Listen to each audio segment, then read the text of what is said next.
Hey guys, I don't know if any of you have heard of Aziza Kibibi, but her story is very interesting. She has 4 children, and the children she has is for her father.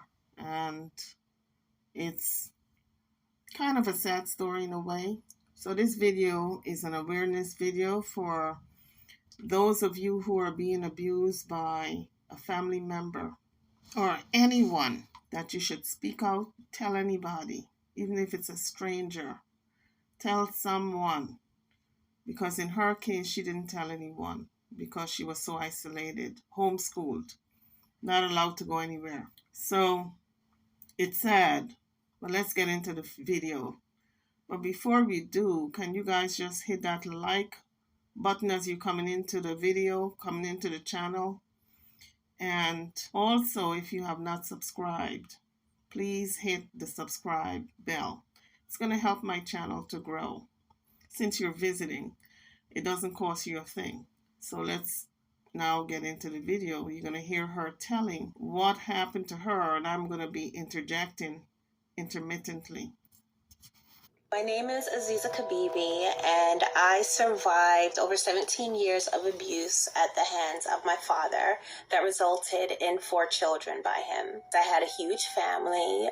My parents and what ended up being a lot more siblings lived in the same house that my grandmother immigrated from England and purchased here in America. It was a huge house in New Jersey, and essentially we were one big happy family. But there was some tension between my father, being that he was American, and my grandparents, they were West Indian. So I just remember hearing arguments back and forth sometimes when I was young.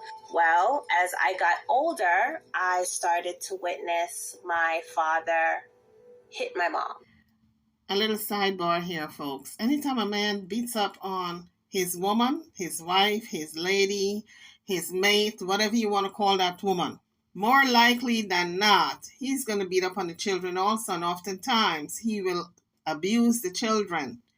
And a lot of times, it goes all the way to sexual abuse. So anytime a man is beating up on you, you can't rule that out. You got to watch your children around your abuser, whether it's your husband, boyfriend, whatever. Watch your children. And don't be afraid to report. And don't be afraid to leave. Because remember, you're just leaving behind material stuff. When you leave out of this world, you kind of take it with you. I don't care what it is. It could be $1 million. It's just man-made currency, man-made jewelry. You can't take that stuff with you. What's important is the legacy you leave behind, and that is your children.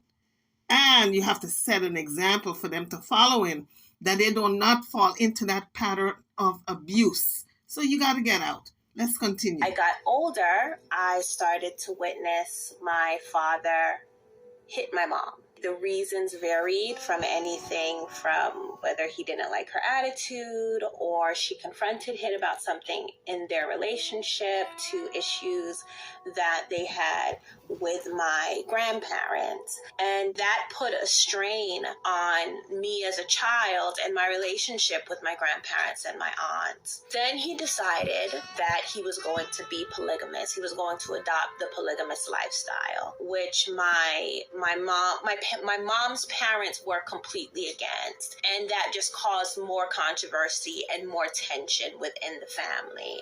But as I got older, you as a kid, you get used to these things. This is just how your family is. I grew up isolated because I was also homeschooled. So along with, my father being polygamous and him delivering his children at home, he also homeschooled his children. So I did not really build social behaviors that you see more common in children that go to regular public schools or schools in general. So one day, one of my sisters was a baby. I was 8 years old. It was just before my 9-year-old birthday.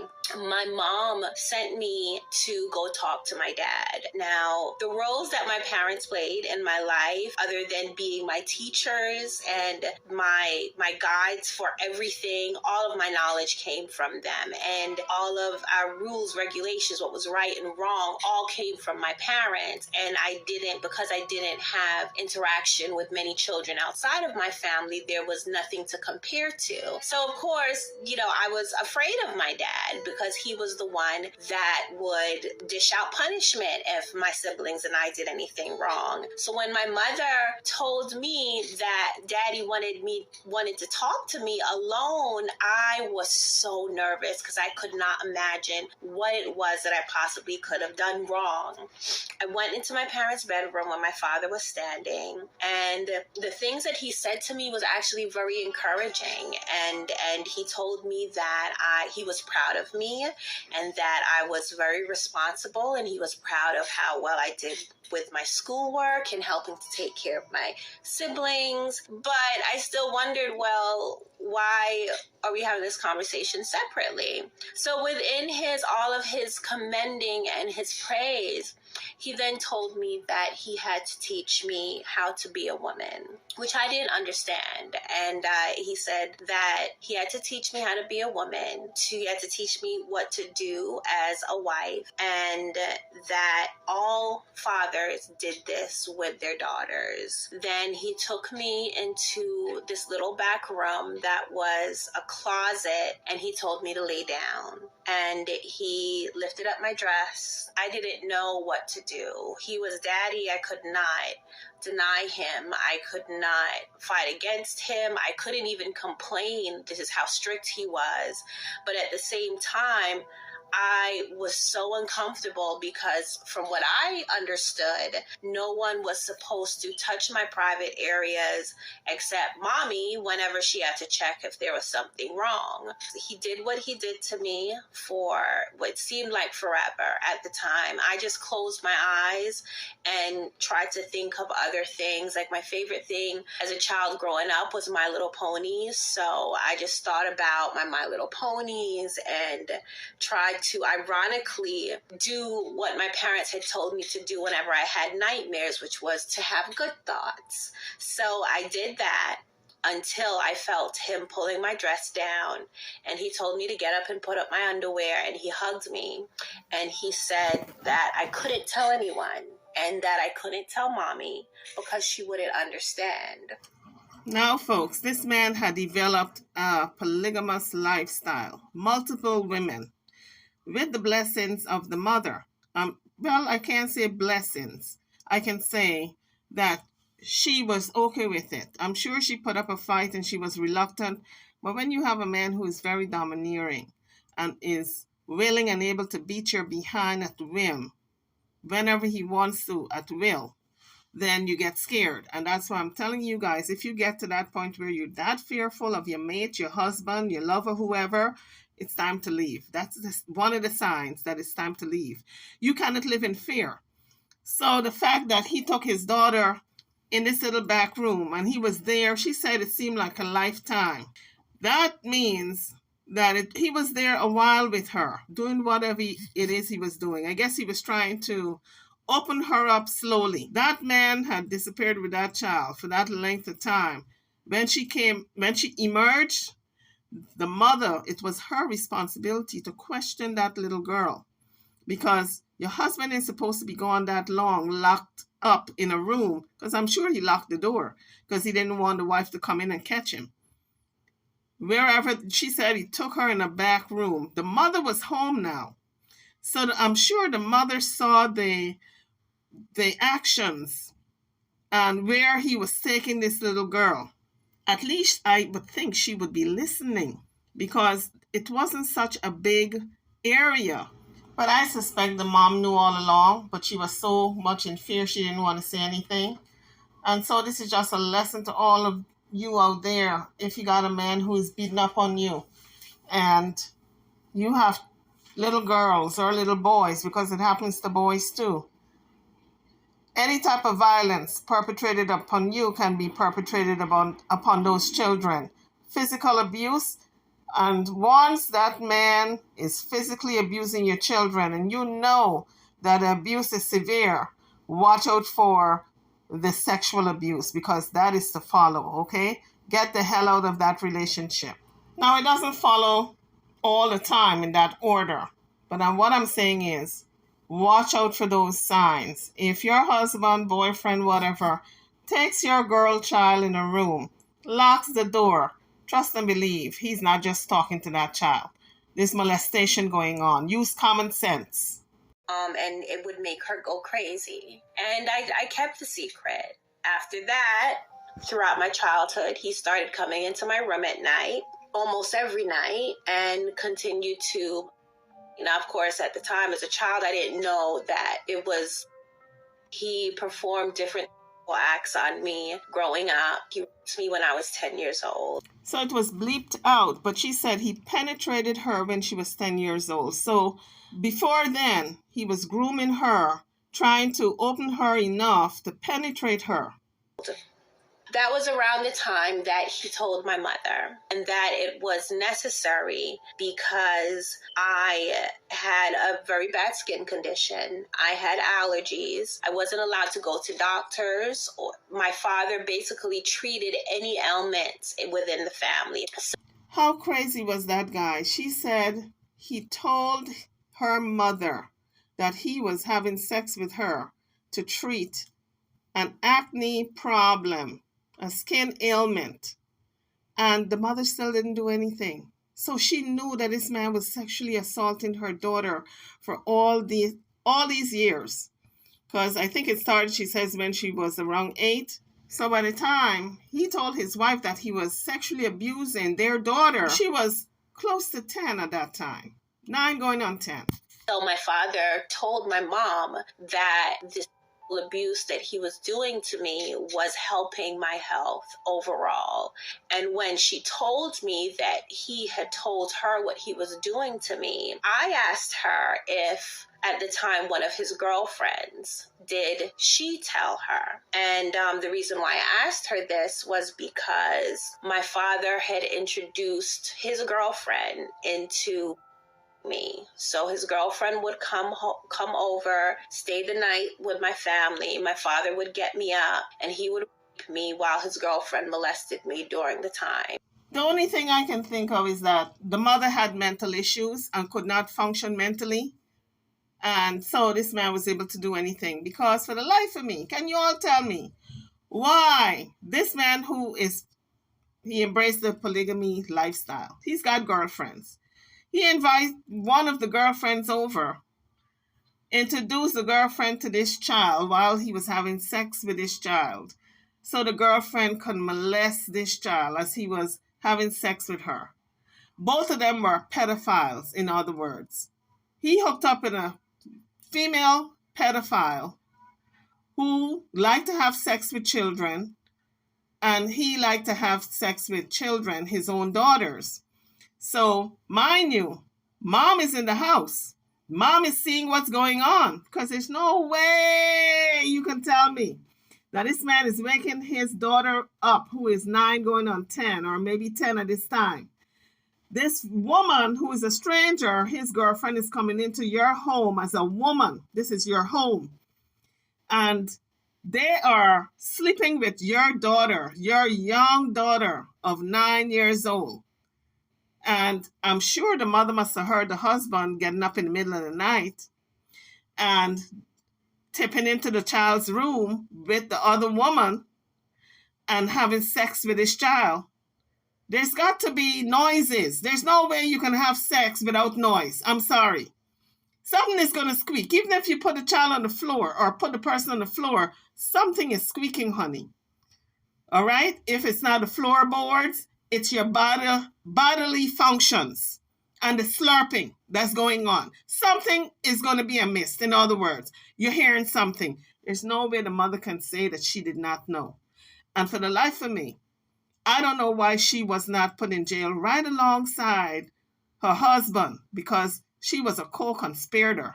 And he would rape me while his girlfriend molested me during the time. So my mother didn't know that. So when I asked her, her name was Akua. When I asked her, did Akua tell her, her face looks like she saw a ghost. That was the first time that I witnessed her confront my father. When she confronted my father about what he was doing to me. You see, it was okay in the mind of the mom that her husband molested their daughter, but it was not okay for her that he brought the other woman, to molest the child also.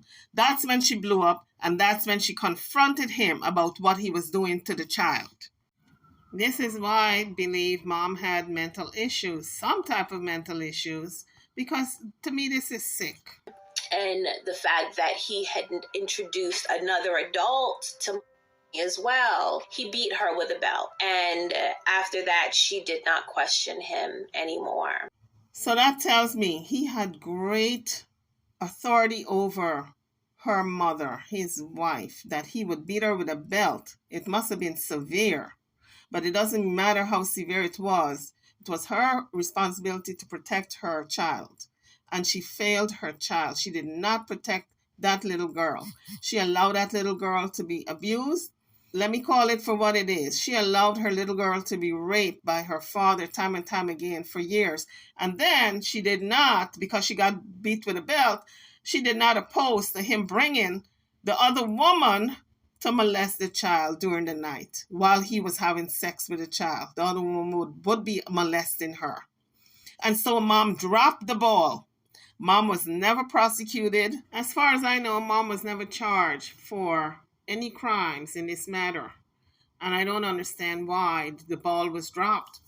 Because to me, mom was just as guilty, and she was very instrumental of what happened to this child. This would not have happened if she had gone to the authorities. She did not protect like a mother should. Let's continue. When I was about 14 years old, my father purchased a house in East Orange, New Jersey. The house that he purchased was dilapidated. It needed to be renovated. So we lived there on a construction site as we rebuilt the house. And it was during that time that I got pregnant with my first child by him. I guess it was melancholy. Like he wasn't upset, but he wasn't happy. So I don't know what was going on in his head. But when it did start stirring, because when my father's girlfriend, the same girlfriend that had me with him, found out that I was pregnant, she asked, well, is the baby going to be deformed? And that was the first time I saw him have an emotional reaction about it. And he's like, what are you talking about? And she then started to explain that close family members that create a child, the baby would come out deformed. And that made him very angry.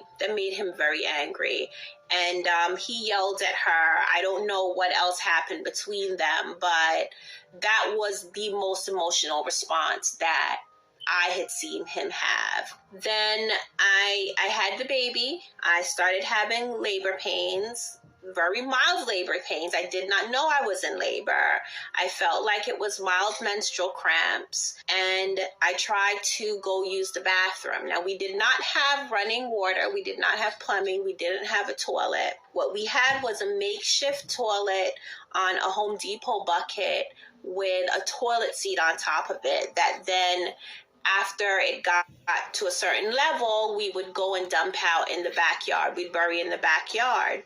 So I was sitting on this makeshift toilet and I was pushing, thinking that I just needed to use the bathroom, and water splattered in front of me. I screamed out. My mom came running out of the one room that was finished enough for me and my family to live in. And she looked between my legs and she said my baby's head was there. So she called my father. My father and my mom brought me into the room, laid me on the mattress that was on the floor that we all slept on, and my baby just came flying out. So I barely had a labor. I barely pushed, and my baby was there. My father checked her over. You know, he had already delivered so many of my siblings with my assistance of some of my siblings. And my mother knew what to do with delivering children from his other girlfriends. So you hear that, folks? His wife, her mother, delivered the other girlfriend's children as well, along with him. So nobody went to the hospital. Everything was done at home. And this is why I say the mother was a co-conspirator in all this, because the mom knew what was going down from the jump with her young child of 10 years old. Well, it started when she was around 8, I think she said. But I wonder how old she was when she gave birth to her first child. Obviously, she wasn't 10. But I'm wondering how old she actually was when she got pregnant or had given birth. And she didn't have any health issues that we could see. She was not deformed like my father's girlfriend said that she might be. So here's the thing, folks. The health issue may not be evident by looking at the child, but it can be mental. And the deformity can come later on if it's physical. The child may be fine and kicking and crawling, and all of a sudden you see the child walking sideways or can't walk properly or whatever. And may I say that one of the children, I think it's either this little girl she's talking about or one of the other children she had for her father, one of them have physical disability where she's in a wheelchair. So, but like I said before, the health, before we get into the video again, the health issues, the physical issues may come later on. And then you're talking about the mental issues that's going to come later on as the child develops with the speech and the learning deficits, etc. And then there's also the disease aspect. If certain diseases run in your family, let's say sickle cell, everybody in the family got sickle cell.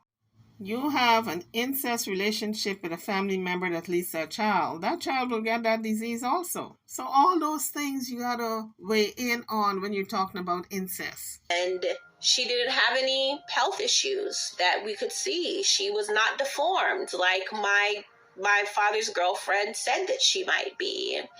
And after he saw that, he decided that it was ordained by God that he continued to breed me, continue to make children, because the human race was facing extinction, and it would be his blue blood children that would repopulate the earth. So it was really an excuse for him to continue to have sex with his young daughter because he was a pedophile. By the time I had my son, my first son for my father, well, my first and last son for my father, I was about 21. And by that time, this was our life. My father abusing not only just me, but also 3 other of my sisters was just a normal thing. And I know you guys are thinking, where was mom? Why wasn't mom protecting her children? Because Aziza was the first to be molested. But then she had other sisters that if he started with her, he's going to molest them also. Mom knew that also. So why didn't mom protect her daughters by reporting this crime? She could not have been that scared of him. One of my sisters did get pregnant for my father around this time, so we had our sons in the same year. Then one day, my son, who was 5 months old, my father was away on a business trip. My mom was still home, and my brother, who now had become an adult and was sent outside of the family to help financially by working as a graphics designer and editing music videos, he had come to visit. And my son woke up with what I later learned was seizures. And my brother convinced my mom to let him take me and the baby to the hospital. When we got to the hospital, it was all new to me. And they gave me all of this paperwork to fill out, name, information. They asked me if I had medical insurance, all of those things. My brother did a lot of the talking for me. But when I filled out the paperwork, I had this feeling that this could be an opportunity to indirectly reach out for help. So some of the information had asked for my parents' information and also my child's parents' information, and I put him down as both. So that was God's doing, that the mother did not go along because the mother would have filled out the paperwork.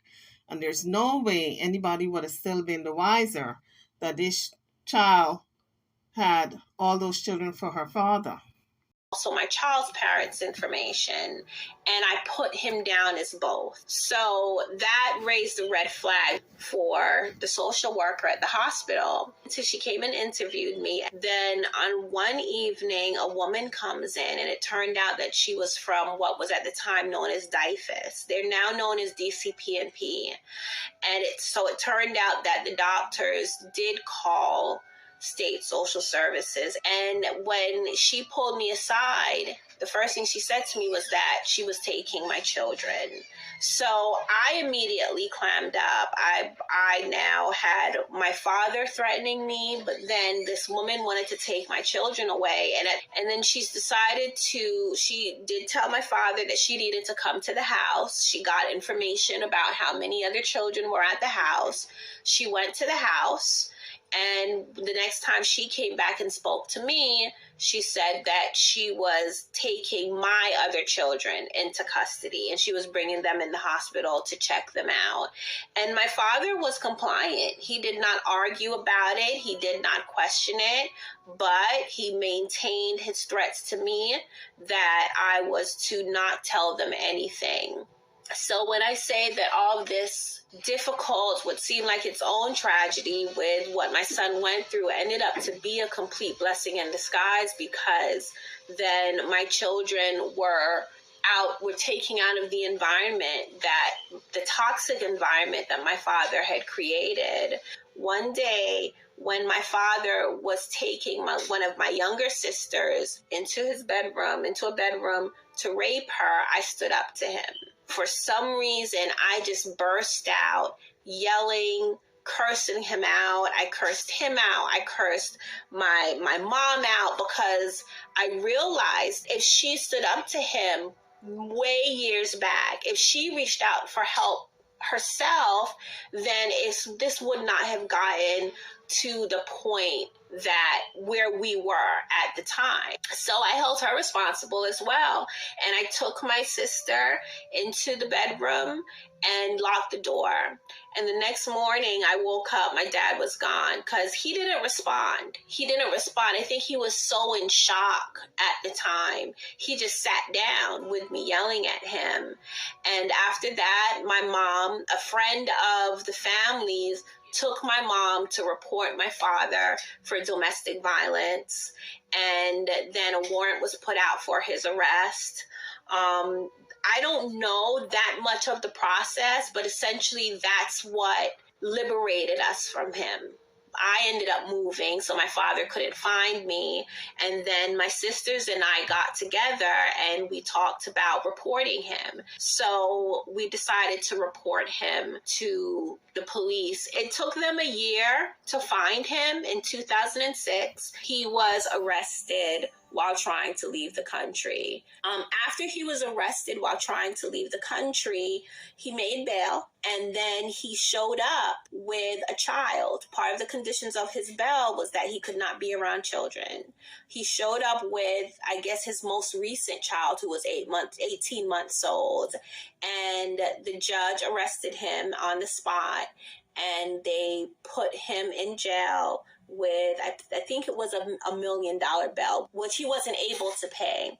And he stayed there until his first trial, which was in 2010. So he was charged for aggravated sexual assault. He was charged for over, I think, 75 different acts of assault, lewdness with a child, abuse of a child, child neglect and endangerment. The list just goes on. And he's now serving 90 years in prison. So he did have 2 trials, one for my sister, which was in 2010, and the second trial where I had to testify was for the crimes that he committed against me. That was in 2013. So after escaping my father, getting my children back. Yes, folks, she did get her children back. She raised her children. She loves her children.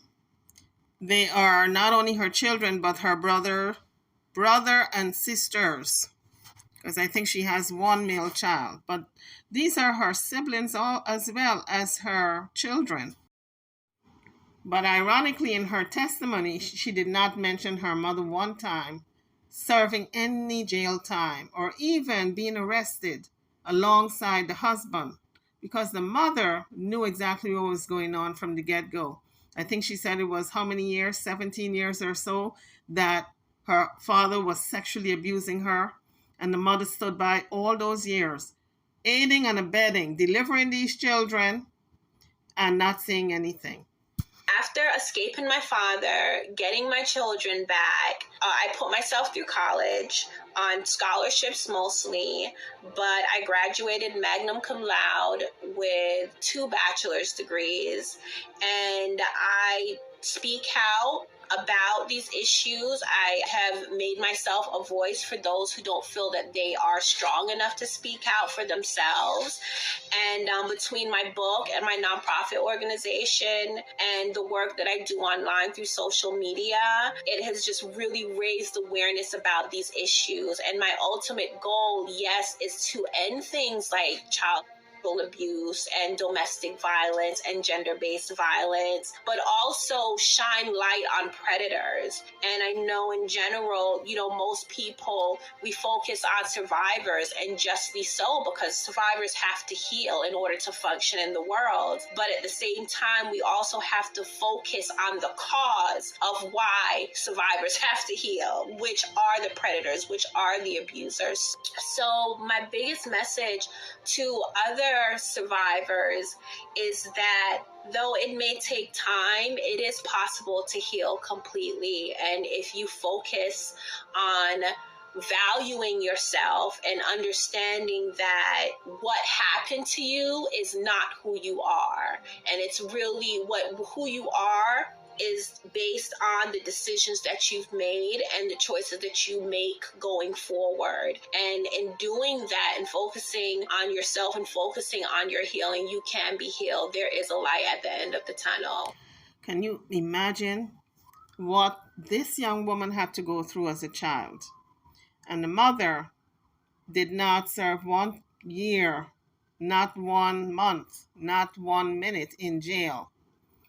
The father is doing 99 years, so he's doing life. What about the mother? That's what I want to know. That woman needs to come to justice. Ironically, she's got a very good relationship with her mother, and I don't know why. Maybe the mother plea bargained to get out of being arrested. Maybe she turned evidence against her husband. That's why she wasn't arrested. I don't know. But she should have served some time in jail. YouTubers, it's a crazy story, but Aziza is a public speaker. Like she said, she goes around. She's like a motivational speaker. She tells her story to motivate people to speak out against these types of violence upon children. YouTubers, drop your comments. I'm over and out. Don't forget to like, share, and subscribe to my channel and to this video. Thank you for watching.